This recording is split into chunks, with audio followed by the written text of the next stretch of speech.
ইকরা বিসমি রাব্বিকাল্লাযী খালাক।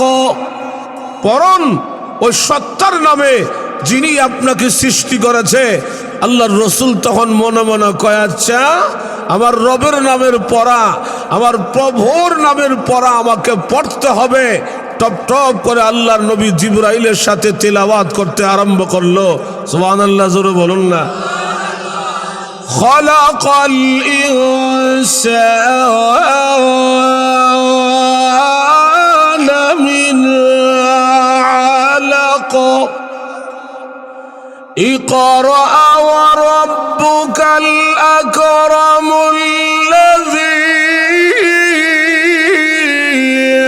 আল্লামা বিল কলম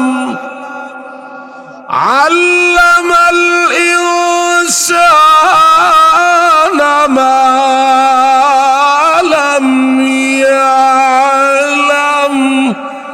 এইভাবে 5 আয়াত তিলাওয়াত শুনাইয়া জিবরাইল যখন গুহার ভিতর থেকে বের হয়ে গেল, আল্লাহ রাব্বুল আলামিন কই, নবী গো এবার আপনি গুহার ভিতর থেকে বের হন আর মক্কায় গিয়া বলুন আমি মুহাম্মদ আজকে থেকে নবী। হুজুর সাল্লাল্লাহু আলাইহি ওয়াসাল্লাম বলে, আমি যখন গুহার ভিতর থেকে বের হইয়া এই পাহাড় থেকে রাস্তায় নেমে মক্কার দিকে রওনা হয়ে গেলাম, নবী বলে রাস্তার মধ্যে যতটা পাথর আমার সামনে পড়ে প্রত্যেকটা পাথর আর গাছের ভিতর থেকে আওয়াজ আসতেছে, আসসালাতু ওয়াসসালামু আলাইকা ইয়া নবী আল্লাহ। সুবহানাল্লাহ কে বাদ গিয়া কইবেন। আল্লাহর রসুল বলে আমি আশ্চর্য হয়ে গেলাম, গাছে আমারে সালাম দে, পাথরে আমাকে সালাম দে। দৌড়াইয়া ঘরে গিয়া বলে, ও খাদিজা জাম্মিলুনি, আমাকে কম্বল দিয়া জড়াইয়া ধরো। আম্মাজান খাদিজা রাদিয়াল্লাহু আনহা বলে, আমি আল্লাহর রসুলকে যখন কম্বল দিয়া জড়াইয়া ধরলাম, কিন্তু আমি তাকায় দেখি রসুলের গায়ে প্রচন্ড জ্বর, জ্বরের তাপে আল্লাহর নবী থরথর করে কাঁপতেছে। আমার ভিতরে একটা ভয় ঢুকলো, না জানি আমার স্বামীর কোনো শত্রু হামলা করলো কিনা, কোনো জিন ভূতে আসর করলো কিনা। আমি আল্লাহর রসুলকে সান্ত্বনা দিতে লাগলাম, আপনি 40 বৎসরের ভিতরে মিথ্যা কথা বলেননি, 40 বৎসরের ভিতরে আপনি আত্মীয়তার হক নষ্ট করেননি, 40 বৎসরের ভিতরে আপনি মানুষকে ধোঁকা দেননি, সুতরাং কোনো শত্রু আপনাকে হামলা করতে পারে না। জোরে ঠিক কিনা? কিন্তু নবী তো কম্বল নিয়ে ঘুমাইছে, রাত্র যখন অর্ধেক হইল আল্লাহ পাক তার রসুলকে মোহাব্বতের ডাক দেয়। সুবহানাল্লাহ, জোরে কর না। ইয়া আইয়ুহাল মুযাম্মিল কুমিল লাইলা ইল্লা ক্বালিলা নিসফাহু আও ইনকুস মিনহু ক্বালিলা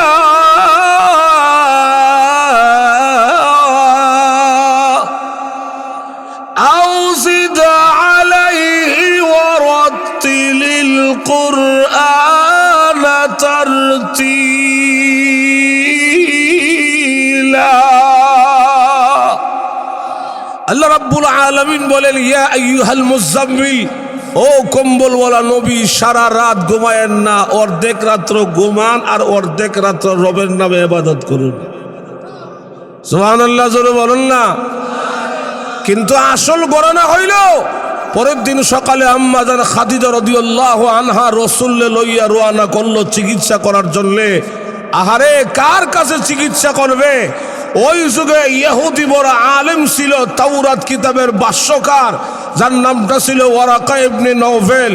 ইহুদি আলেমের কাছে যাইয়া হেরা নামক গুহার ভিতরে যা যা ঘটল সব যখন বয়ান করে শোনায়া দিল, ইহুদি আলেম সমস্ত কথাগুলো শুইনা রসুলের চেহারার দিকে তাকাইয়া কিছু সময় মুস্কি মুস্কি হাসে, আবার কিছু সময় তার দুইটা চক্ষু বন্ধ করে সে কি যেন তালাশ করতে আছে। সুবহানাল্লাহ, জোরে বলুন না। ইহুদি আলেম তখন ডেকে ডেকে বলে, রে খাদিজা, আমি তোমার স্বামী মুহাম্মদের সুন্দর চেহারার তাকাইয়া আমি একবার মুস্কি মুস্কি হাসি, আবার চক্ষু বন্ধ করে আমাদের তাওরাত কিতাবের দিকে নজর করি। কারণ আমাদের তাওরাত কিতাবে আখিরি নবী বিশ্ব নবী রাহমাতুল লিল আলামিনের যে সূরাতগুলি আমার আল্লাহ বয়ান করেছে, যে আলামতগুলি আমার আল্লাহ বয়ান করেছে, ওই আলামত এই সূরাতগুলি হুবহু তোমার স্বামী মুহাম্মদের চেহারার সঙ্গে সুন্দর মিল হয়ে গেছে। কারণ আমাদের বিশ্ব নবীর নাম কি হবে, ওনার বাবার নাম কি হবে, দাদার নাম কি হবে, উনি কোন বংশে দুনিয়াতে আগমন করবে, এই সবগুলি মহান আল্লাহ রাব্বুল আলামিন সুন্দর করে আমার আল্লাহ তাওরাত কিতাবের মধ্যে উল্লেখ করে দিয়েছে। খাদিজা পরিষ্কার বক্তব্য শুনে যাও। আরে তাওরাত কিতাবের ব্যাখ্যা যদি সত্য হয়ে থাকে, তাওরাত কিতাবের ব্যাখ্যা যদি সত্য হয়ে থাকে, তাহলে শোনো, তাওরাত কিতাবের ব্যাখ্যা অনুযায়ী যিনি আসছিল গুহার ভিতরে, এটা দুনিয়ার কোনো মানুষ নয়, তার নাম জিবরাইল আলাইহিস সালাতু ওয়াস সালাম। যা তিলাওয়াত করা গেল তার নাম কালামুল্লাহ, এবং আজকে থেকে তোমার স্বামী হলো মুহাম্মদুর রাসূলুল্লাহ সাল্লাল্লাহু আলাইহি ওয়াসাল্লাম। তবে খাদিজা, একটা আগাম কথা আমি তোমাকে জানাইয়া দেই। শোনো, এই মক্কায় এমন একটা দিন আসবে, এই দেশের সকল মানুষগুলো তোমার স্বামীর শত্রু হয়ে যাবে, আপন মানুষগুলি তার দুশ্মন হয়ে যাবে, এমনকি এই দেশে তাকে থাকতে দেওয়া হবে না, এই দেশ থেকে তোমার স্বামীকে তাড়াইয়া দেওয়া হবে। হুজুর সাল্লাল্লাহু আলাইহি ওয়াসাল্লাম তখন মুস্কি হাসি দিয়া কয়, আওয়াহুম মুখরিজিয়া, আমাকে বের করে দিবে, কাহা এখানে আপনি থাকতে পারবেন না। আল্লাহর রসুল তখন কয়, খাদিজা শোনো, তাই যদি হয় গুহার ভিতরে আমার আল্লাহ বলছে আমি নাকি আজকে থেকে নবী কালিমার দাওয়াত দিতাম। ইহুদি আলেম কয় আমি নাকি আজকে থেকে নবী কালিমার দাওয়াত দিতাম। তাইলে শোনো, আগে আমি আমার ঘর থেকে স্টার্ট করলাম, আমি আগে তোমাকে দাওয়াত দিলাম। ও খাদিজা, আগে তুমি আমার ইসলাম গ্রহণ করো, আগে তুমি আমার কালিমা গ্রহণ করো, তুমি আগে পড়ো লা ইলাহা ইল্লাল্লাহু মুহাম্মাদুর রাসূলুল্লাহ সাল্লাল্লাহু আলাইহি ওয়াসাল্লাম। আমার ভাইরা, আল্লাহর রসুল যখন দাওয়াতটা দিল, সাথে সাথে খাদিজা রাদিয়াল্লাহু আনহা বিনা প্রশ্নে তিনি কালিমা পড়ে মুসলমান হয়ে গেল। আল্লাহর রসুল বলে, খাদিজা প্রশ্ন করলে না আল্লাহ আমাকে কিভাবে নবী বানাইলো? ও খাদিজা, জিজ্ঞাসা করলে না আমি কেমনে নবী হইলাম? বিনা প্রশ্নে তুমি কালিমা পড়ে মুসলমান হয়ে গেলে। খাদিজা, তুমি যত জলদি আমাকে মেনে নিয়েছ, তুমি যত জলদি আমাকে বিশ্বাস করেছ, দুনিয়ার কোন স্ত্রী তাদের স্বামীকে এত জলদি মানে না। জোরা কন্টেক কেনা আটা জোরা কন না। আমাদের আগেকার মুরব্বীরা বলতো 3 জায়গায় নাকি বেশি সম্মান হওয়া যায় না। কই জায়গায়? 3 জায়গায় বেশি দাম পাওয়া যায় না। এর মধ্যে 1 নম্বর জায়গা রইল বেশি সম্মান হওয়া যায় না, এটা হইল গড়ে বোর কাছে। ঠিক নিও? হ্যাঁ, আপনি কি বলেন? মেম্বার সাহেব, চেয়ারম্যান সাহেব, এমপি সাহেব, মন্ত্রী সাহেব, মাওলানা সাহেব, ফিস সাহেব, যত সাপ বলেন, বোর কাছে গিয়া সাপ হইতে একটু সময় লাগে। ঠিক নি? এমনি বেটার রাস্তাঘাটে ইজ্জতের অভাব নাই, অফিস আদালতে সম্মানের অভাব নাই, কিন্তু রাত বাজে 12টা 11টায় একটা বাসাত গেলে ফোরতলা আইলে গ্রামে ঢুকলে বাসায় ঢুকলে বেগম সাহেব তখন মাঝে মধ্যে কয়েক মশারি টানা ঘুমাও। এমন হতো ফোরতলা নাও থাকতে পারে, কিন্তু আল্লাহর রসুল বলে, খাদিজা প্রশ্ন করলে না, বিনা প্রশ্নে তুমি কালিমা পড়ে মুসলমান হয়ে গেলে। ও খাদিজা, তুমি যত জলদি আমাকে মেনে নিয়েছো, দুনিয়ার কোন স্ত্রী তাদের স্বামীকে এত জলদি মানে না। খাদিজা রাদিয়াল্লাহু আনহা ডাক দিয়া কই, ইয়া রাসূলুল্লাহ, আমি তো অপেক্ষা করতেছিলাম কোন দিন আপনি এসে আমাকে এই কথার দাওয়াত দিবেন। ও খাদিজা, আমি নবী হয়েছি, তুমি কালিমা পড়ে মুসলমান হয়ে যাও। সুবহানাল্লাহ, জোরে কন্যা। ইয়া রাসূলুল্লাহ, আপনি যে আল্লাহর পয়গম্বর, আল্লাহর নবী, এই কথাটা আমি খাদিজা অনেক আগেই জানি।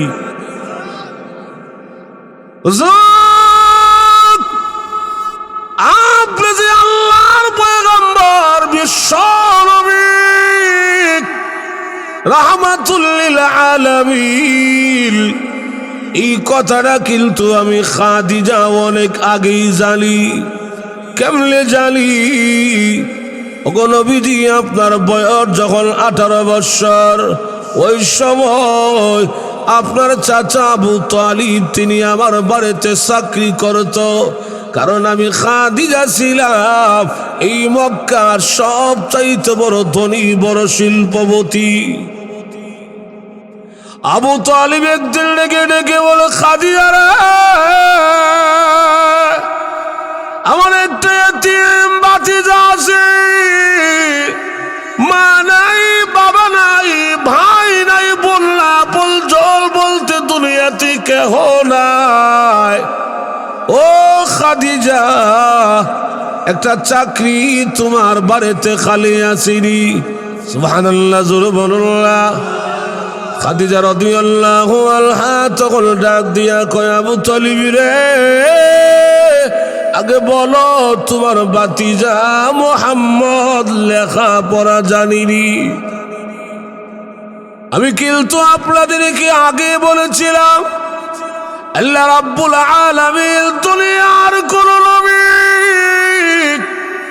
দুনিয়ার কোন পয়গম্বরকে দুনিয়ার কোন শিক্ষকের মাধ্যমে লেখাপড়া করার নাই।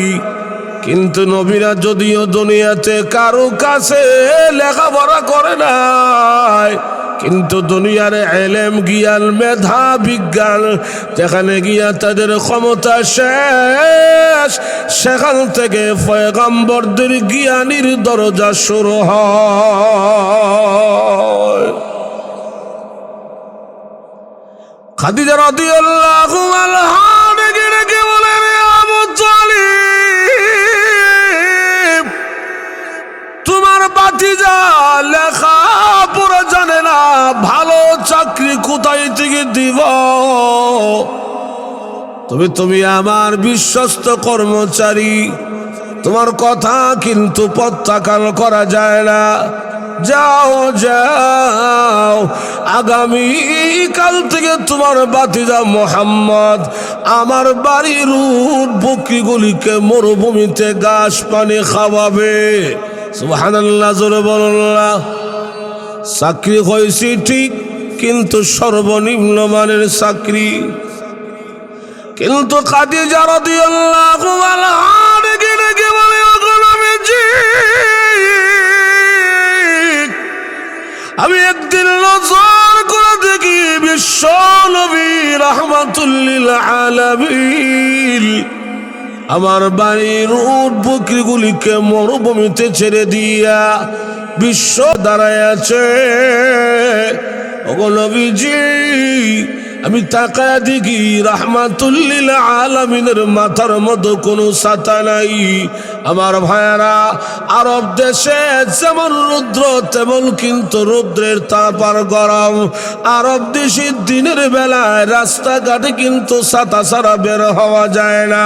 নবী গো, আমি তাকায় দেখি রাহমাতুল লিল আলামিনের মাথার মধ্যে কোনো ছাতা নাই। আমার মনে হইল রৌদ্রের তাপে আল্লাহর নবীর মনে হয় চামড়া ফেটে রক্ত বের হয়ে যাবে। না না নবী গো, আমি একদিন তাকায় দেখি আকাশ থেকে এক টুকরা মেঘমালা এসে আল্লাহর হাবিব রাহমাতুল লিল আলামিনের মাথার মধ্যে ছায়া ধরে আছে।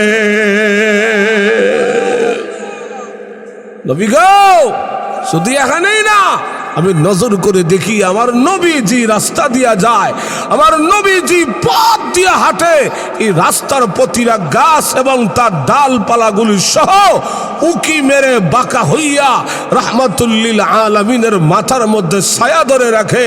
ওগো আল্লাহর নবী, এই সমস্ত কারণে আপনি যে আল্লাহর পয়গম্বর, এই কথাটা আমি অনেক আগে জানি, এই জন্য আমি বিনা প্রশ্নে কালিমা পড়ে মুসলমান হয়ে গেলাম। সুবহানাল্লাহ, জোরে বলুন না। ভাইরা আমার লক্ষ্য করে দেখুন, রাহমাতুল্লিল আলামিনের বয়স যখন 20 বছর হয়ে যায়, এই 2 বছরের ব্যবধানে আল্লাহর নবী খাদিজা রাদিয়াল্লাহু আনহার সকল ব্যবসার দায়িত্ব গ্রহণ করে। নবী আবার ম্যানেজার। সুবহানাল্লাহ, জোরে বলুন না। আপনারা কি বলেন, রাহমাতুল্লিল আলামিনের সেই যোগ্যতা আছে কি আছে না? আর জোরে বলুন না। বিশ্ব নবীর বয়স যখন 5 বছর হয়ে গেল, খাদিজা রাদিয়াল্লাহু আনহা ডাক দিয়া কয়, মুহাম্মদ রে, একটা কথা বলবো, যদি তুমি রাজি হও আলহামদুলিল্লাহ, রাজি না হইলে দুনিয়ার কোনো মানুষ যেন না জানে রে মুহাম্মদ, আমি খাদিজাকে দুনিয়াতে 2 জন স্বামী গ্রহণ করেছিলাম, 2 জন স্বামী হারাইয়া ওয়াদা দিয়েছি, আর জিন্দেগিতে কোনোদিন দুনিয়াতে স্বামী গ্রহণ করব না। কেন গ্রহণ করব না? স্বামী ধরলে স্বামী দুনিয়া থেকে বিদায় হয়ে যায়, আর স্বামী গ্রহণ করব না। কিন্তু আমার মন কেন যেন কাঁদে, আমি তোমার বউ হইয়া তোমার খেদমত করে আমি খাদিজা দুনিয়ার জমিন থেকে বিদায় হতে চাই। চমৎকার প্রস্তাব দিয়া দিল, কিন্তু আল্লাহর রাসূল বলে, খাদিজা সুন্দর কথা, তবে আমার একজন মুরব্বী আছে, আমার একজন অভিভাবক আছে, আমি আমার চাচার সাথে পরামর্শ না করে কিছুই বলতে পারবো না। এতে বোঝা গেল যে কোনো কাজ শুরু করার আগের মুরব্বীদের কাছে পরামর্শ করা, এটা আমার রাসূলের সুন্নাত। যখন ঠিক না, আল্লাহর রাসূল বলে, খাদিজা আমার তো মুরব্বী আছে। আবু তালিব সৈনা বলে, কোনো বিধবা মহিলা দিয়ে আমার বাতিজার বিয়ে হবে না, এই বিয়ে ক্যান্সেল। কোনো বিধবা মহিলা দিয়ে আমার বাতিজার বিয়ে হবে না। আল্লাহর রাসূল কয়, আপনি রাজি না হইলে আমার তো শখ নাই, আমার তো শখ নাই। কিন্তু কিছুদিন পরে ঘুরে গেরাইয়া বিয়াটা হইল বনো ভালোই আসিল, অথচ ওই যুগে খাদিজা রাদিয়াল্লাহু আনহা ছিল অলরাউন্ডার, যার কোনো সাইড দুর্বলতা নাই। সুবহানাল্লাহ, জোরে কোন না। এক তো হলো তিনি আরবের মধ্যে বিরাট বড় ধনী, বড় শিল্পবতী, বড় সুন্দরী, বড় গুণবতী এবং মক্কার সম্ভ্রান্ত একটা ফ্যামিলির মহিলা, যার কোনো সাইড দুর্বলতা নাই।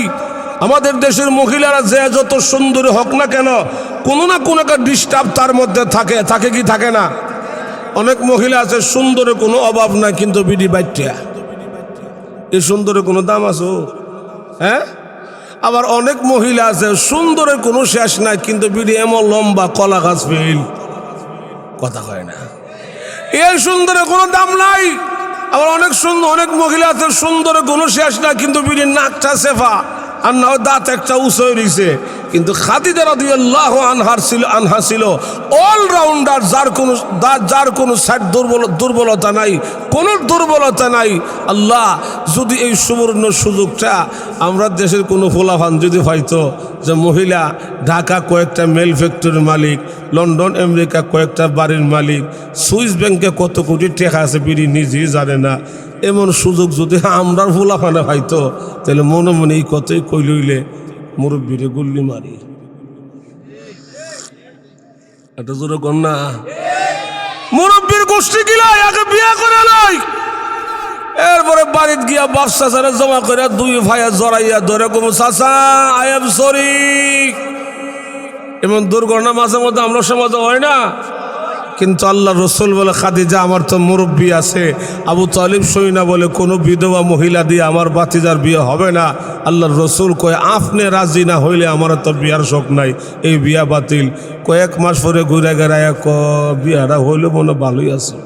সুবহানাল্লাহ জোরে কর না। বিয়াটা হইলে মনে ভালোই আছিল। আল্লাহর রসুল কয় আপনি দিয়ে আগে বললেন কোনো বিধবা মহিলা দিয়ে আপনার বাতিজার বিয়ে হবে না। আবু তালিব কয় আমি এই জন্য রাজি হইছি, এই মক্কায় এমন একটা দিন আসবে যেদিন আমি দুনিয়ায় থাকবো না। ওই সময় যেই সময় এই দেশের সকল মানুষ, এই মক্কার সকল মানুষ আমার বাতিজার শত্রু হয়ে যাবে, ওই সময় খাদিজা তার পাশে থাকলে তার ধর্মের কাজ করতে তার জন্য সুবিধা হবে। দ্বীনের স্বার্থে আমি রাজি আছি। আমার ভাইয়েরা সুবহানাল্লাহ জোরে বলুন না। বিয়ে হয়ে গেল 40 বৎসরে খাদিজা, 22 বৎসরের নবী। ব্যবধান না কম না বেশি?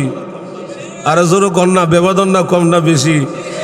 ব্যবধানটা যদিও বেশি, কিন্তু এই জুরাটা, এই গিরুটা আমার আল্লাহ নিজে পছন্দ করে লাগাইছে। এই গিরুটা আল্লাহ লাগাইছে। কেন? রসুলের লকব যেমন ছিল আল আমিন, রসুলের লকব যেমন ছিল সাদেক, বিশ্বস্ত, সত্যবাদী, ওই যুগে খাদিজা রাদিয়াল্লাহু আনহার একটা লকব ছিল, যে লকবটা হলো তাহিরাতুন নিসা, মহিলাদের মধ্যে পবিত্র মহিলা। আর জোরে বলুন না। এমনকি যার গর্ভে আল্লাহর নবীর 4 মাইয়া 2 ছেলে, এমনকি যার জীবদ্দশায় যার লক্ষ লক্ষ কোটি কোটি কোটি কোটি টাকা, স্থাবর অস্থাবর সমস্ত সম্পত্তি দ্বীনের জন্য, ইসলামের জন্য, কোরআনের জন্য তিনি বিনা স্বার্থে নবীর কদমে ঢাইলা দিল। আল্লাহু আকবার জোরে বলুন না। সত্যলার মুসলমানেরা একটা পয়েন্ট মনে রাখতে হবে, আল্লাহর দ্বীনের জন্যে, কোরআনের জন্যে যে যে লাইনে মেহনত করবে তার মেহনতকে আমার আল্লাহ বরবাদ করবে না। এই যে বিশাল প্যান্ডেল সাজাইছেন, এই যে প্রোগ্রাম আয়োজন করছেন, এই কোরআনের জন্য মেহনত যারা ব্যবস্থা করছে তাদের মেহনত, তাদের কোরবানি বরবাদ হবে না। ইসলামের প্রথম যুগ থেকে হয়ে আসছে, কোরআনের জন্য, আল্লাহর দ্বীনের জন্য যে যে লাইনে মেহনত করবে তার মেহনতকে আমার আল্লাহ বরবাদ করবে না। যার প্রমাণ আম্মা জান খাদিজা রাদিয়াল্লাহু আনহা দুনিয়াতে থাকতেই তিনি একাধিকবার মহান আল্লাহ রাব্বুল আলামিনের সালাম পেয়েছিলেন। শুধু আল্লাহর সালাম নন, আল্লাহ রাব্বুল আলামিন বলছিল নবী গো, আপনার খাদিজার জন্য আমি আল্লাহর 8টা জান্নাত ওয়াজিব হয়ে গেছে। এই যে আপনারা কি বলেন, যেই মহিলা দুনিয়াতে থাকতেই মহান আল্লাহর সালাম পাইল, দুনিয়াতে থাকতেই যিনি জান্নাতের সুসংবাদ পেল, যাকে আল্লাহ সালাম দিল, এই মহিলা দুনিয়া থেকে বিদায় হয়ে গেলে, মইরা গেলে তার কবর, তার হাসর, তার মিজান, তার ফুলসেরাত, একেবারে জান্নাতে যাওয়ার আগ পর্যন্ত কোনো টেনশন, জোরে বলুন না, কোনো দুশ্চিন্তা, কোনো অসুবিধা। এরপরেও আম্মা জান খাদিজা রাদিয়াল্লাহু আনহা যেদিন দুনিয়া থেকে বিদায় হয়ে যাচ্ছে, আরে এন্তেকালের আগে যার মাথা আল্লাহর রসুলের উরুতে রেখা তিনি শুয়া শুয়া কাঁদতেছে, যার যার করে কাঁদতেছে, 2 চোখ দিয়া টপ টপ করে পানি পড়তে আছে। আল্লাহর রসুল বলে খাদিজা কান্দো কেন, কান্দো কেন?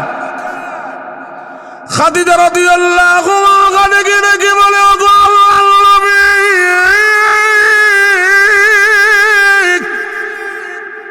দুইটা কারণ আমি কান্দি। ওগো নবীজি, 1 নম্বর কারণ আমি খাদিজা দুনিয়া থেকে বিদায় হয়ে গেলে আপনার পাশে কে গিয়া দাঁড়াবে? ওগো নবীজি, আমি বিদায় হয়ে গেলে আপনার জিম্মাদার কে হবে? নবী গো, এতদিন আমি আপনাকে পাহারা দিয়ে দিয়ে কালিমার দাওয়াত দেওয়ার জন্য সুযোগ সুবিধা করে দিয়েছিলাম। আমার জন্য মক্কার কোন বেঈমান কাফিররা আপনাকে আক্রমণ করতে পারে নাই। ঠিকই দেখা গেল আল্লাহর হাবিব রাহমাতুল লিল আলামিন কালিমার দাওয়াত লইয়া রাস্তায় যখন বের হয়ে যায়, কাফিরের হাতের মধ্যে পাথর লইয়া লাঠি সুডা লইয়া রাহমাতুল লিল আলামিনকে মারার জন্য আসলে এসে দেখে খাদিজা এইভাবে চুপ করে নবীজির পিছনে পিছনে দাঁড়ায় আছে। ওগো নবীজি, আমি বিদায় হয়ে গেলে, আপনার সন্ধ্যাবেলায় ঘরে ফিরতে দেরি হয়ে গেলে কে আপনার সন্ধানে বের হয়ে যাবে?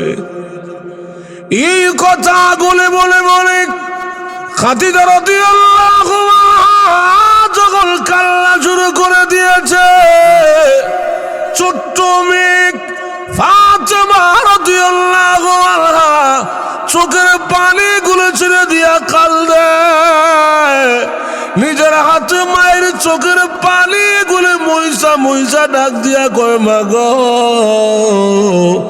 আপনি কাঁদেন না গো, আপনার কান্না আমি ফাতেমা সহ্য করতে পারি না। মা, আমি আপনার সাথে ওয়াদা করলাম, আপনি মা পৃথিবীর জমিন থেকে বিদায় হয়ে গেলে সারা জীবন আমি ফাতেমা আমার আব্বার পাহারাদার হয়ে গেলাম। আল্লাহর নবী আবার ডাক দিয়ে বলে, খাদিজা গো সুলচরিক, তোমার মেয়ে ফাতেমা ওয়াদা দিয়েছে তুমি পৃথিবীর জমিন থেকে বিদায় হয়ে গেলে তোমার মেয়ে নাকি আমার পাহারাদার হয়ে যাবে। ও খাদিজা, এবার তো তোমার কোনো টেনশন নাই, তোমার কোনো চিন্তা নাই। খাদিজা রাদিয়াল্লাহু আনহা ডাক দিয়া কগো আল্লাহর নবী, 2 নম্বর আমি কেন কালি নবী গো, আমি খাদিজা কবরে কি লইয়া যাব? ওগো নবীজি, কবরের কোনো সামাল আমি খাদিজা তৈরি করতে পারলাম না। ও আল্লাহর নবী, আবার ভয় লাগে, আমি খাদিজা একা একা কবরে কেমনে থাকবো? সাথী নাই, বাতি নাই, বন্ধু নাই, বান্ধব নাই, আপনজন কেউ নাই, আমি একা একা কেমনে থাকবো? ওগো আল্লাহর নবী, আমি আজকে পৃথিবীর জমিন থেকে বিদায় হয়ে যাব। নবী গো, ইন্তেকালের আগে আমি আপনার কাছে 2টা দরখাস্ত করব, মঞ্জুর করবেন? ওগো নবীজি, আমি আপনার বউ হইয়া আপনার ঘরে এসে 4 কন্যা সন্তানের মা হয়েছি, 2 ছেলে সন্তানের মা হয়েছি, 25 বৎসর সংসার করেছি। নবী গো, জিন্দগিতে কোনদিন কোনো আবদার, কোনো দরখাস্ত আমি আপনার কাছে করি নাই।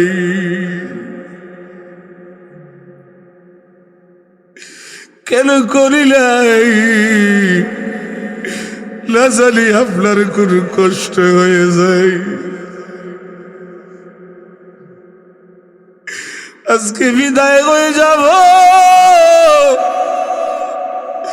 2টা দরখাস্ত করব, মঞ্জুর করবেন? ওগো আল্লাহর নবী, 1 নম্বর দরখাস্ত, আমি জানি যা পৃথিবীর জমিন থেকে বিদায় হয়ে গেলে নবী গো, আপনার ব্যবহারে একটা জবাব আমারে দান করবেন?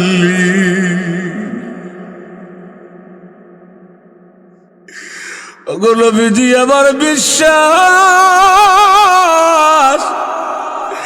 আপনার ব্যবহারে জামা দিয়ে আমাকে কাপড় পরাইয়া দিলে আপনার যাবার বরকতে কবর মাটি আমি খাদিজাকে চাপ দিতে পারবে না।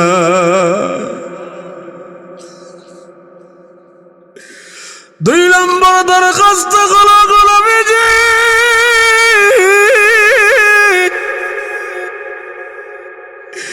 আমি বিদায় হয়ে গেলে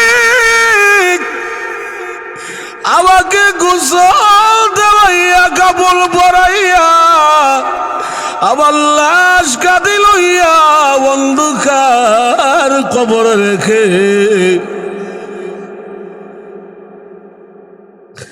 সকল মানুষ যখন বাড়ির দিকে রওনা হয়ে যাবে, আমাকে একা করে রেখে সকল সাহাবীরা যখন বাড়ির দিকে রওনা হয়ে যাবে, নবী গো আপনিও যদি আমাকে একা করে রেখে সব বিচ্ছির ঘর কিরা বাকরের ঘর একা একা খবরে কেমনে থাকবো?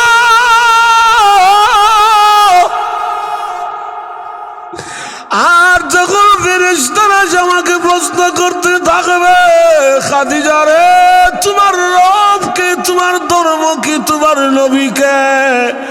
ওগো নবীজি আমার ভয় লাগে, আমি কবরে ফেরেশতাদের প্রশ্নের বেলে আমি মুসিবতের সম্মুখীন হয়ে যাই। ওগো নবীজি ওয়াদা দিল সবাই চলে গেল, আপনি যাবেন না, আপনি আমার পক্ষ থেকে আমার প্রশ্নের জবাবগুলি দিয়ে দিবেন।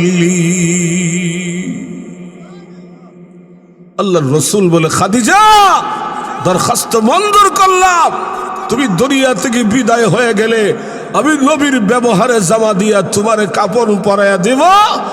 দুই নম্বর দরখাস্ত, তোমার কবরের প্রশ্নের জিম্মাদার আমি নবী নিজে হয়ে গেলাম। সুবহানাল্লাহ জোরে কন্যা।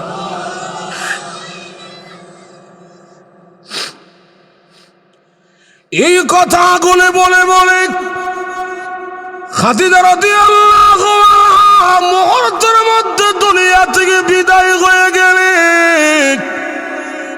আল্লাহর নবী বিশ্ব নবী রাহমাতুল লিল আলামিন খাদিজার জন্য নীরবে নীরবে বসে একা একা বসে কান্দে দিনের নবী। আল্লাহ আমার খাদিজা আমাকে একা করে দুনিয়া থেকে বিদায় হয়ে গেল, এই জন্য এলাকার মা বলদেরকে বলে যাব, মা গো বিবি হইলে তুমি আমার বিবি হও, তুমি দুনিয়া থেকে বিদায় হয়ে গেলে তোমার স্বামী তোমার জন্য আল্লাহর দরবারে দোয়া করবে। আপনাদেরকে বলে যাই, ও যুবক ভাই মুরব্বী বাবারা, স্বামী হইলে তুমি এমন স্বামী হও, তুমি দুনিয়া থেকে বিদায় হয়ে গেলে তোমার বিবি তোমার জন্য আল্লাহর দরবারে দোয়া করবে। এবার বিশ্ব নবী রাহমাতুল লিল আলামিন খাদিজার জন্য নীরবে যাইয়া চোখের পানিগুলো যখন ছেড়ে দিয়া কাঁদে, এবার খাদিজা রাদিয়াল্লাহু আনহা গোসল দেওয়াইয়া কাপড় পরাইয়া রাহমাতুল লিল আলামিনের ব্যবহারে জামা দিয়া খাদিজার লাশ কাপড় পরাইয়া, আরে ভাগ্য কেমন ভালো হইলে, কপাল কেমন ভালো হইলে যার জীবনের শের জামা রাহমাতুল লিল আলামিনের ব্যবহারের জামা। বিশ্ব নবীর ব্যবহারে জামা দিয়া খাদিজার লাশ কাপড় পরাইয়া কাঁধে লইয়া, তখনও জানাজার নামাজের বিধান চালু হয় নাই, অন্ধকার কবরে রেখে সকল মানুষ যখন বাড়ির দিকে রওনা হয়ে যায়, সকল সাহাবীরা যখন বাড়ির দিকে রওনা হয়ে যায়, আরে মক্কাতে একটা গুরুস্থান আছে, যেই গুরুস্থানের নাম হলো জান্নাতুল মুআল্লা।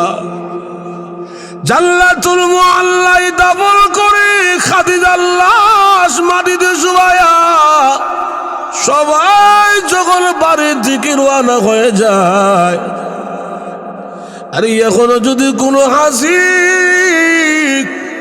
হজের সফরে গেলে ওই জান্নাতুল মুআল্লা নামক গুরুস্থানে দাঁড়ায়া খাদিজার কবরের সামনে গিয়া দাঁড়ায়া চক্ষু বন্ধ করে একটু মুরাকাবাই গেলে, আমি গুনাহগার কয়েকবার দেখেছি একটু চক্ষু বন্ধ করে মুরাকাবাই গেলে মনে দিলে সাক্ষী দেয় এখনো মনে হয় খাদিজা কবর জিন্দা বসা আছে।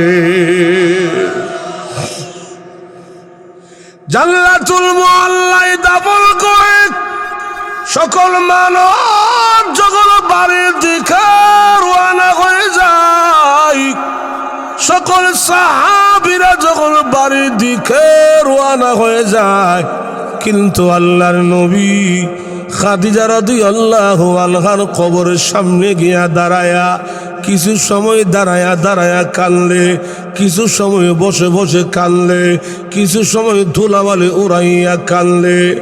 আল্লাহ রাব্বুল আলামিন ডাক দিয়া বলে, রে জিবরাইল, আমার বন্ধুর কাছে গিয়ে আমি আল্লাহর সালাম জানায়া দাও।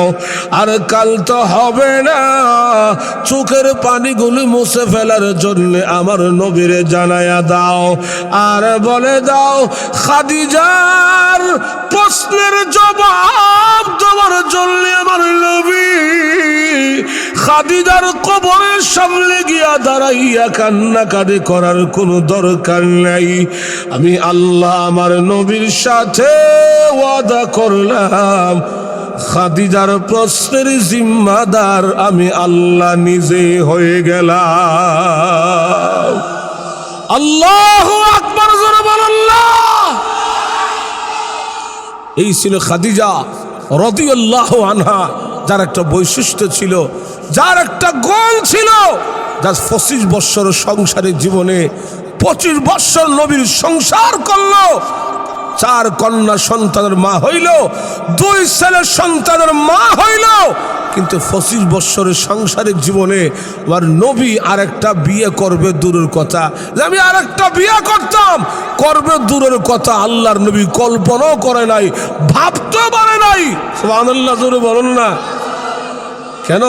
তিনি একাই ছিল রাসূলের জন্য যথেষ্ট, তিনি একাই ছিল আমার নবীর জন্য যথেষ্ট। কেমনে? আরে হুজুর সাল্লাল্লাহু আলাইহি ওয়াসাল্লাম সারাদিন কালিমার দাওয়াত দিয়া মক্কার গলিতে গলিতে হাটে ঘাটে সিফায় সাফায় কালিমার দাওয়াত দিয়া নবী ক্লান্ত হয়ে গেছে, দুর্বল হয়ে গেছে। গভীর রজনীতে আল্লাহর নবী খাদিজা রাদিয়াল্লাহু আনহার ঘরের দরজার সামনে দাঁড়াইয়া মৃদু আওয়াজে একটা মাত্র ডাক দিত, ও খাদিজা। সঙ্গে সঙ্গে তিনি লাব্বাইক বলে দরজা খুলিয়া দিত। মাঝে মধ্যে আল্লাহর নবী প্রশ্ন করতেন, প্রথম ডাকে জবাব দেওয়া লাগে, তুমি কি ঘুমাতে পারো না? সুবহানাল্লাহ, জোরে কর না। তোমার চোখে কি ঘুম নাই? প্রথম ডাকে জবাব দেওয়া লাগে। তিনি বলতো, ইয়া রাসূলুল্লাহ, আপনি শুধু আমার স্বামী নন, আপনি তো আল্লাহর রাসূল। এই দুনিয়াতে আল্লাহর পরে আপনার শান মর্যাদা।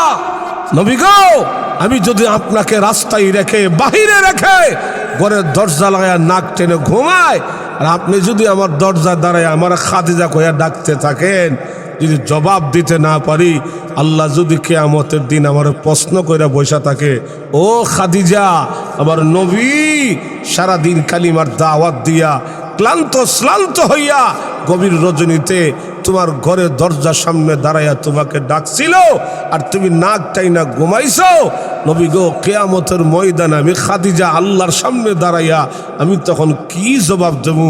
সুবহানাল্লাহ, জোরে বলুন না। আর আমরার বিবিরা কইতাম নি, কমো সবাই না, কিছু কিছু আপনি সারাদিন শহরে মেহনত করলেন, রিক্সা চালাইলেন, সিনজি চালাইলেন, দোকানদারি করলেন, ব্যবসা করলেন, যাই করলেন, রাত বাজে 11টা 12টা 1টা ফটতলা আয়া বাসার গেটে দাঁড়ায় ডাকতেছেন, দরজার দ্বারায় ডাকতেছেন, এ সদাগনি দরজা খোলা, জব দেয় না। এ সদাগনি দরজা খোলা, জব নাই। গরমেতে শিয়ালের ডাক,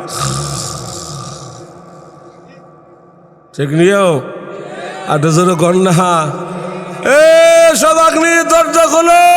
10টা ডাক দেওয়ার পরে হিরা তখন জব দে, 10টা ডাক দেওয়ার পরে তখন কুকেরা জব দিছে। এখন দরজা খুইলা দিয়া, গেট খুইলা দিয়া এইভাবে 2 চক মালিশ করে আর কয়, এত রাত্রে কোন বোর ঘর থেকে বেরিয়ে আইলেন? এটা নিয়ে কোনো বালাপিডির কথা, এটা নিয়ে কোনো শিক্ষিত মহিলার কথা। এখন ঘরে গেলে আপনারা খাওয়ান দিব দূরের কথা, লঙ্গি গামছা উজু গোসল ফানে আগাই দিব দূরের কথা, বিড়ি লেফট লইয়া কম্বল লইয়া গোল হইয়া ফুটবলে গেছে গা, যখন ঠিক না? তখন আপনি বলবেন 4টা খাবার কি দিতা না, পেটটা দূরে খিদা লাগছে, অনেক কষ্ট করে আইছি। মহিলা তখন জবাব দেয়, আমি তোমার বাবার ঘরে চাকর নয়, টেবিলে রাখা আছে, নিজের হাতে নিয়ে খাও। কই কি কই না? আরে কই কি কই না? ফরতলার মুসলমানরা আমার বেগমে এই কথাটা আমার কেন বলবে?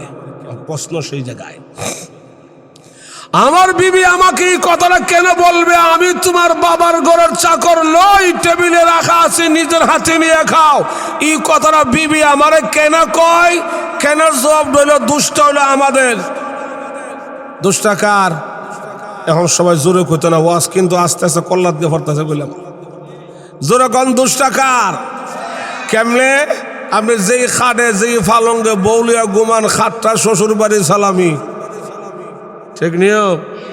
হ্যাঁ, যে টাকা দিয়া ব্যবসা করে টাকারই শ্বশুর বাড়ির, যে হুন্ডা চালে রাতে বাড়িতে গেছে হুন্ডাটা শ্বশুর বাড়ির, যে ফ্রিজ থেকে খানা বের করে গরম করবো ফ্রিজটাও শ্বশুর বাড়ির, ফৈরার ঘরে ফৈরা ফৈনি হের শরীরে শার্ট গেঞ্জি জুতা মোজা এদিও শ্বশুর বাড়ির।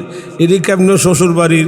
ঈদের মৌসুমে হেরা দাওয়াত না দিলে, ঈদের কাপড় চোপড় জুতা মোজা শার্ট ফ্যান্ট কিনা না দিলে, এ সারা বৎসর বউরা গাইলে আর কয় তোর বাপের বাড়ির মানুষ তা খারাস, এটা ছোট লোক, মানুষটা সম্মান করতে জানে না, এটা খাচ্চর।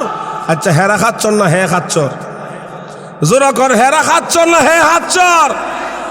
শুধু হে একা খাচ্চর না, হের বাপটা শুদ্ধা খাচ্চর, ঠিক নি?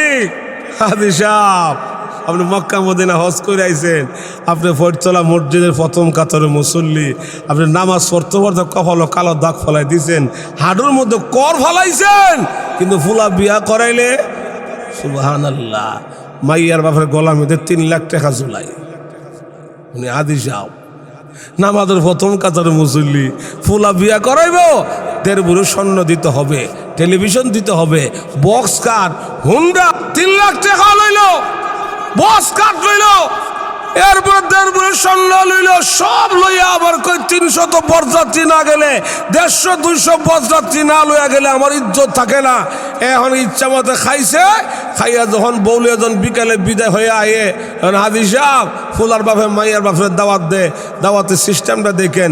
ভাই সাহেব অনেক কষ্ট দিয়ে গেছি, মনে দিলে কিছু নিয়েন না, তো আগামী শুক্রবারে আগামী বৃহস্পতিবারে 3 জন মানুষ লইয়া বা 5 জন মানুষ লইয়া মায়াটা লইয়েন,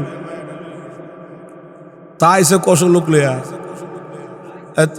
জোরে কর না, তা আইসে কৌশল লইয়া, হ্যাঁ, আর এবার দাওয়াত দিয়ে 5 জন মানুষ লইয়া মায়াটা লইয়েন।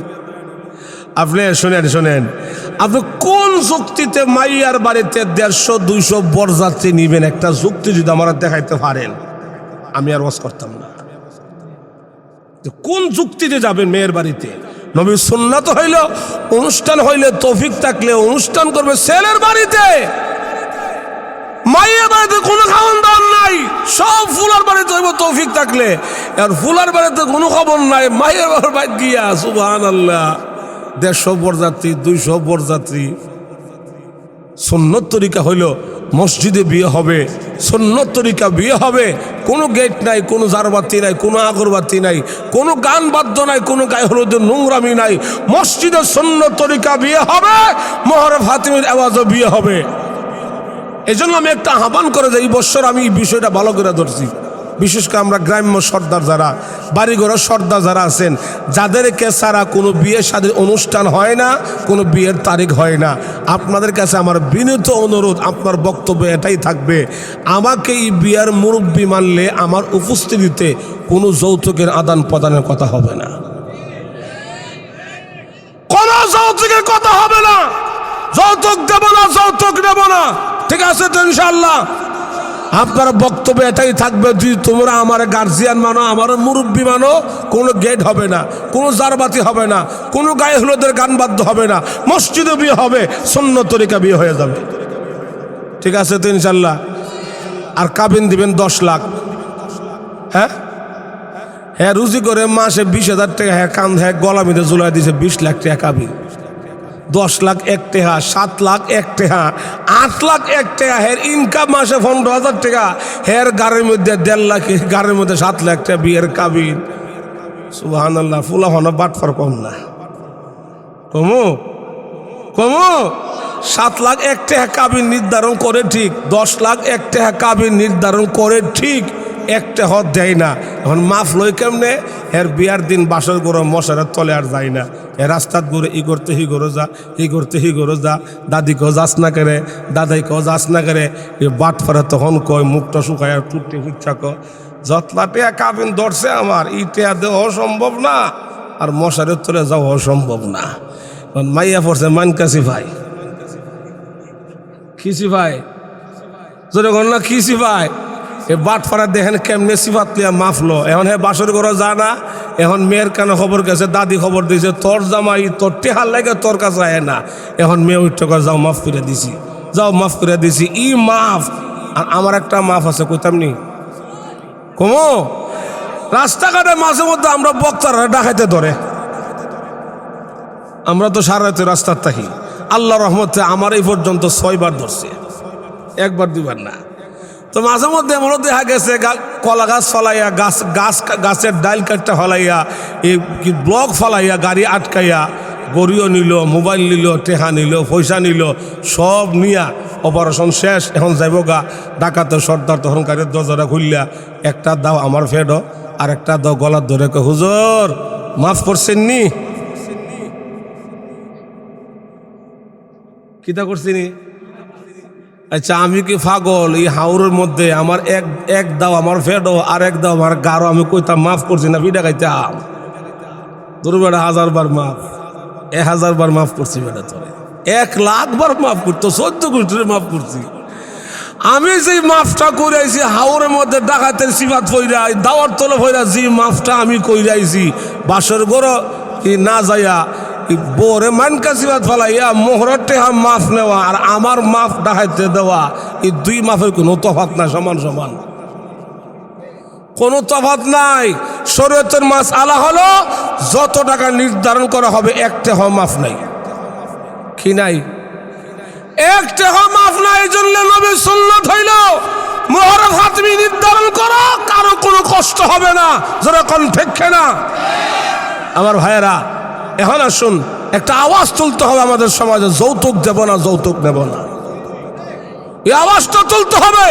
আমরা যৌতুক দেব না, যৌতুক নিব না। এই যৌতুকের দাবিতে বাংলাদেশে আমি দেখেছি, যৌতুকের দাবিতে বাংলাদেশে আমি দেখেছি বহুত মাইয়ার বাবা রিস্কা লইয়া গভীর রাতে রাস্তায় গিয়ে নামছে। ঠিকনি? এই শীতকালে 3 মাস 4 মাস সারা রাত আমরা দেশে সফর করি, প্রচণ্ড কুয়াশা, ঠান্ডা, হাত মেললে হাত দেখা যায় না, এত অন্ধকার, কুয়াশার অন্ধকার, লং ড্রাইভ, লং জার্নিং। ড্রাইভারের চোখে একটা ঘুমের ভাব আসলে রাত বাজে 3টা 2টা 4টা বাজে, তো চিন্তা করি একটা বাজার খোঁজ করি, কোথাও 1 কাপ চা খাইলে, একটা ফান খাইলে ড্রাইভারের চোখের ঘুমটা যাবে, আমারও ঘুমটা যাবে। তো কোনো বাজার দিকে ব্রেক দিলে কোন পুরা বাজার দোকানপাট বন্ধ, 2-1টা চার দোকান দেখা যায়, কিন্তু কোনো গাড়ি ঘোড়া নাই, 2-1টা রিক্সা দেখা যায়। রিক্সারও মোটর রিক্সা না, ফাইরাজে চালাই এই রিক্সা। ড্রাইভারটা 30 বছরের যুবক নয়, 60 বছরের বুড়া। আহারে, শরীরের চামড়া ডিল হয়ে গেছে, ঠান্ডা কুয়াশায় শীতে থরথর করে কাঁপতেছে, শরীরে হাত দিয়া চামড়া ছাড়া কিছু নাই। যদি আপনি প্রশ্ন করে বসেন, চাচা গড়ির কাটায় এখন রাতে 3টা বাজে, রাতে 3:30 বাজে, এখনো আপনি রোডে আছেন, ঠান্ডা কুয়াশা, এখন আপনার রাস্তায় আছেন, তার কারণটা কি? তখন তিনি বলবে বাবা রে, ফুল আমার আসিল, হেরে বিয়া করেছিলাম, হে যে বউলিয়া কোন দেশে হিজরত করছে আমি আর কইতারি না। কথা কই না রে। আল্লাহ বলবে মাইয়া বিয়া দিছিলাম, 3 লাখ টাকা যৌতুকের দাবি, 2 লাখ টাকা যৌতুকের দাবি, টাকাও দিতারি না, আমার মেয়েরও নেই না। এখন এই যৌতুকের টাকা রোজগারের জন্য গভীর রাতে রিস্কা লইয়া রাস্তায় গিয়ে নামছি। শোনেন, একটা গ্রাম ধ্বংস হওয়ার জন্যে, একটা এলাকা ধ্বংস হওয়ার জন্যে, একটা জাতি আল্লাহর গজব পাওয়ার জন্য এই বুড়া লোকটার এই কষ্টটা যথেষ্ট হয়ে যাবে। যেটা কোন ঠিক না?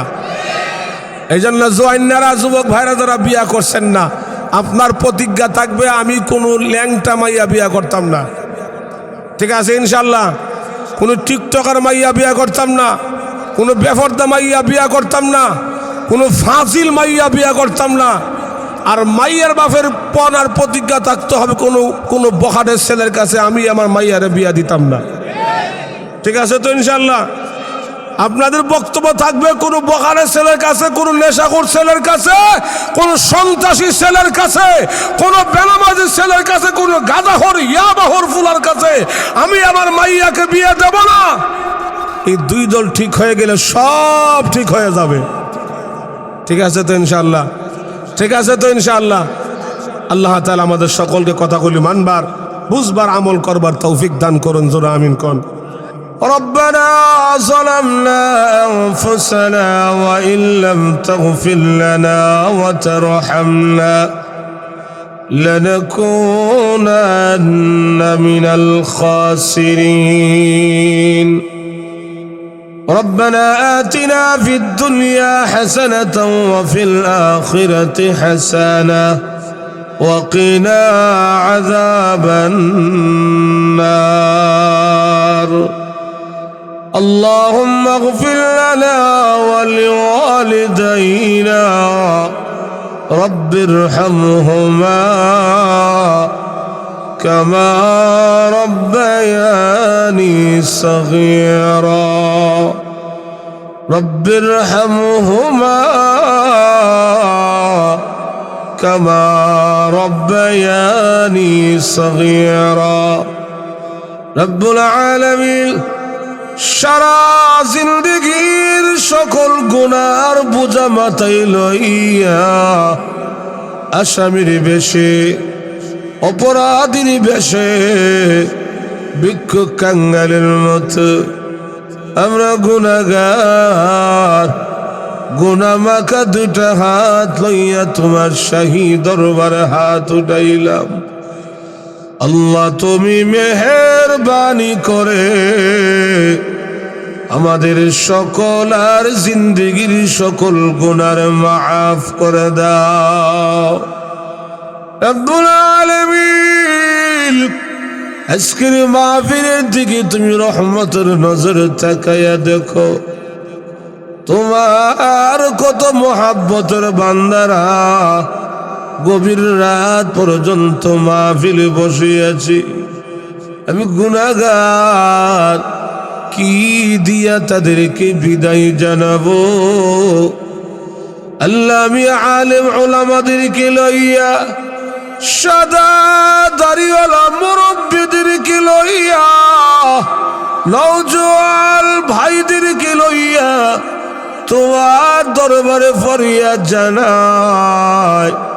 আল্লাহ তাদেরকে তুমি ওলি না বানাইয়া বাড়িতে নিও না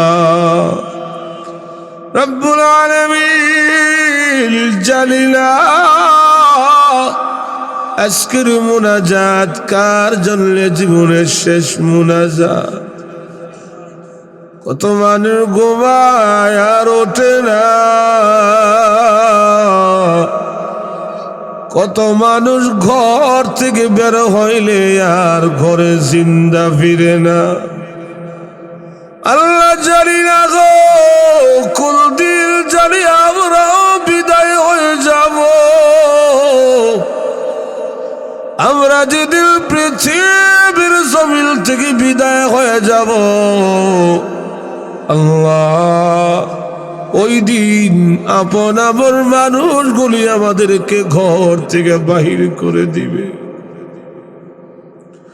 ঘর থেকে বাহির করিয়া পর্দা ডালাইয়া বড়ই পাতা দিয়া গরম পানি করে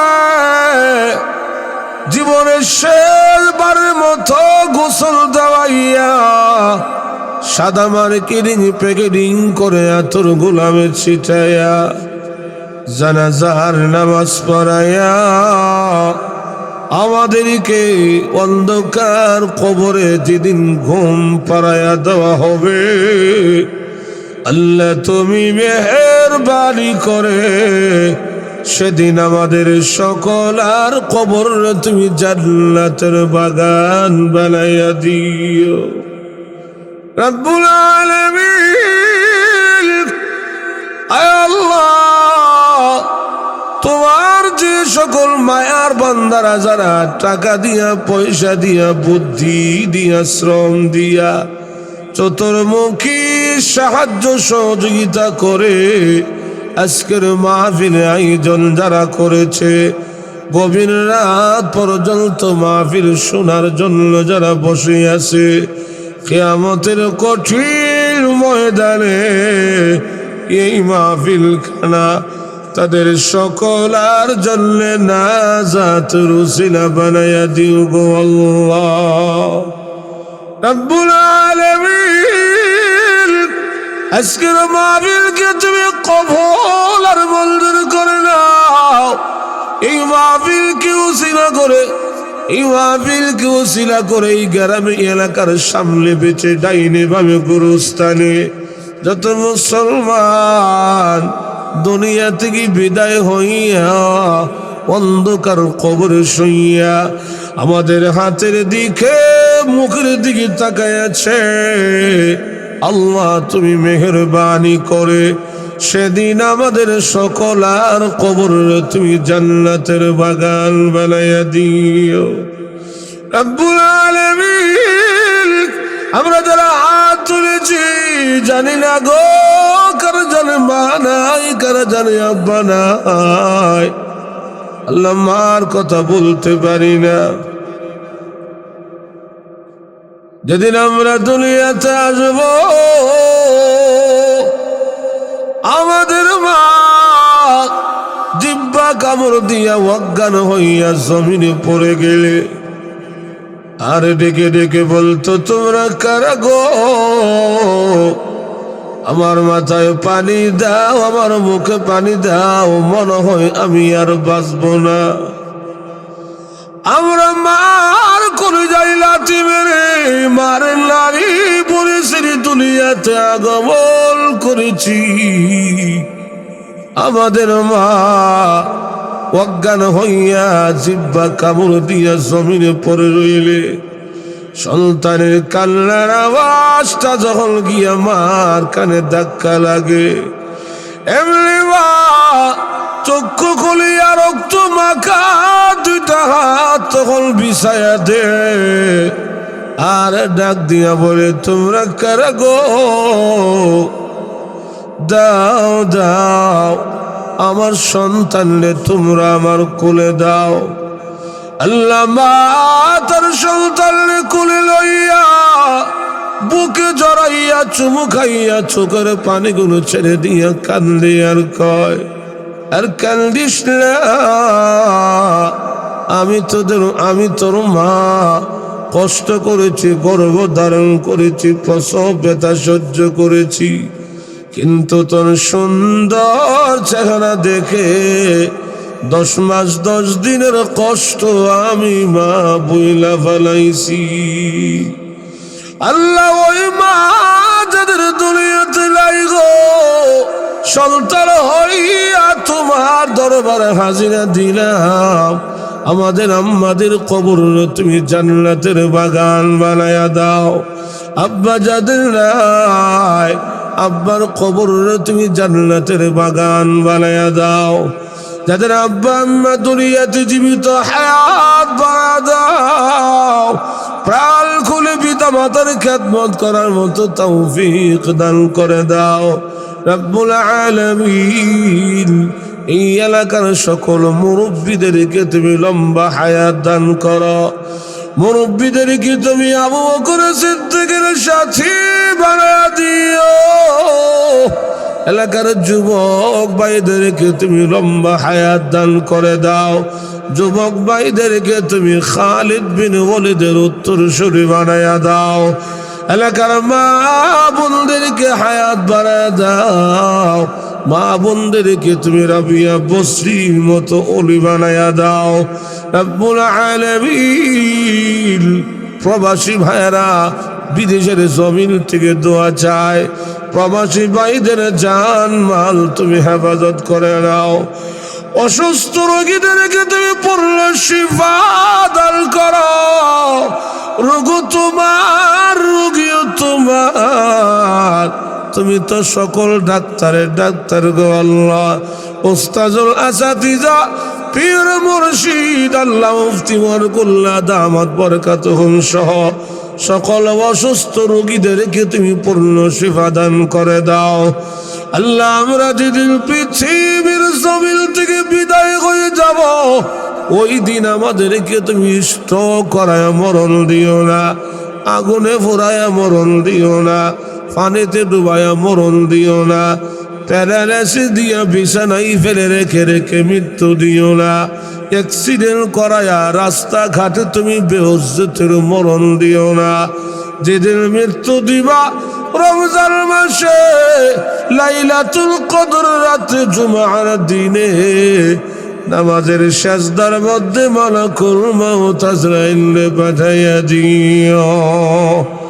ربنا تقبل منا إنك أنت السميع العليم وتب علينا يا مولانا إنك أنت التواب الرحيم سبحان ربك رب العزة عما يصفون وسلام على المرسلين والحمد لله رب العالمين.